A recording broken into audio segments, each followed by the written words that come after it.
Easy way में आपका स्वागत है। आज हम बनाएंगे कच्चे आम की गुड़ की खट्टी मीठी चटनी। इसे एक बार बना के रख लीजिए और साल भर खाइए। आइए इसे बनाना शुरू करते हैं। चटनी बनाने के लिए हमने कच्चे आम 1 किलो लिए हैं। आम पीले नहीं होने चाहिए, एकदम फर्म होने चाहिए। सबसे पहले हम डंठल का भाग हटा देंगे और पिलर की सहायता से इसका छिलका निकाल लेंगे। इनको अच्छे से धोकर छलनी में रख दीजिए। अच्छी तरह सुखाइए और तब चटनी बनाने के लिए लीजिए। अब ये आम छिलकर हो गए हैं।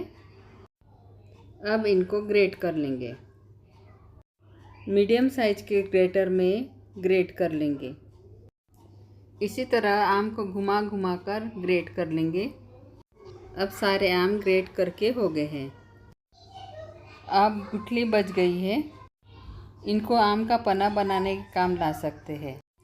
ये 1 किलो आम थे। गुठली और छिलका निकल जाने के बाद 800 ग्राम पल्प रह गया है, तो हम 800 ग्राम ही गुड़ लेंगे। गुड़ को बारीक कर लेंगे और कढ़ाई में डाल देंगे। आँच एकदम स्लो रखेंगे। गैस का जो छोटा बर्नर होता है उस पर रखिए या गैस पर तवा रख दीजिए, उस पर कढ़ाई रख दीजिए और गुड़ को धीमी आंच पर पिघलने देंगे। आंच ज़्यादा रही तो गुड़ जल जाएगा। अब गुड़ पिघलने लगा है, उसको चलाते रहेंगे। गुड़ धीमी आंच पर चलाते हुए घुला लेना है। करीब 80% गुड़ घुल गया है। अब इसमें ग्रेट किया हुआ आम डाल देंगे। आंच स्लो ही रखेंगे और इसको चलाते रहेंगे। अब गुड़ पूरी तरह घुल गया है और देखिए मिश्रण कितना पतला हो गया है। अब इसमें कुछ मसाले डालेंगे। 1 टीस्पून काला नमक, आप सादा नमक भी डाल सकते हैं, लेकिन काले नमक का टेस्ट इसमें अच्छा आता है।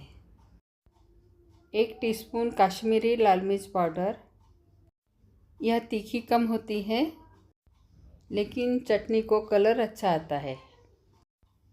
1 टीस्पून भुना जीरा पाउडर या कच्चा जीरा पाउडर, जैसे भी हो। आधा टीस्पून गरम मसाला, इससे चटनी में अच्छा टेस्ट आता है। और आधा टीस्पून हल्दी पाउडर। इसे चलाते हुए पकाएंगे जब तक ये गाढ़ी ना हो जाए। फ्लेम ज़्यादा कर लेंगे और चलाते हुए पकाएंगे। इसे पकाते हुए अब 10 मिनट हो चुके हैं। अभी भी काफ़ी पतली है। अब इसमें 3-4 टेबलस्पून किशमिश डाल देंगे। यह जब पकती है तो बहुत अच्छी लगती है। पूरी चटनी का स्वाद बदल जाता है। अब 10 मिनट और पका लिया है। अब चटनी गाढ़ी लग रही है। इसको ज़्यादा भी नहीं पकाना है। अब आँच बंद कर देंगे। थोड़ी चाशनी गिरा दीजिए कटोरी में। ठंडी होने के बाद उंगली पर लगा के देखिए, बहुत बढ़िया तार आने लगा है। ये ठंडी होने के बाद और भी गाढ़ी हो जाएगी। अब 7-8 हरी इलायची दरदरा पीसकर इसमें डाल देंगे। इससे बहुत बढ़िया टेस्ट और खुशबू आती है। इलायची को बाद में ही डालना है। बढ़िया टेक्सचर आया है चटनी का।